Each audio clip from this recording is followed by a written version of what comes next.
when I think about the historical piece is significant. So you all might have to help me, but the Ocean Hill, I think this was in the 1960s, in Brownsville, New York, where African American communities were having these conversations about changing curriculum, and wanting and pushing for African American, more African American history, and just a more relevant, curriculum.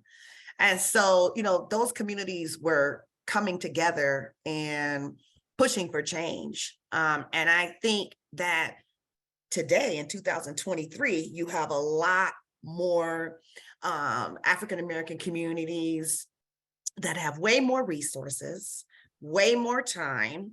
And I just feel like that's something that's a place where we could start, because they're never gonna, like Jeff said, they're never gonna do what they need to do as a system to educate, I think, African American and Latinx children. Like, it's just not gonna happen. And that was one of the reasons why historically Black colleges and Hispanic serving institutions, began to uprise when they did, because they didn't want us in their schools. And so Black folks are always going to figure out a way to educate, its own population. And, I don't know how popular that idea is.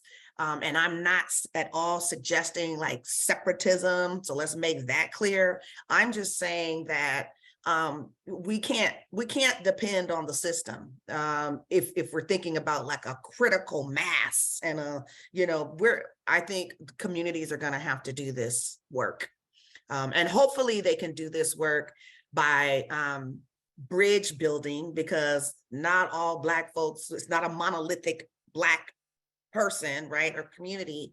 So hopefully we can build across those coalitions to establish a more democratic agenda for marginalized kids.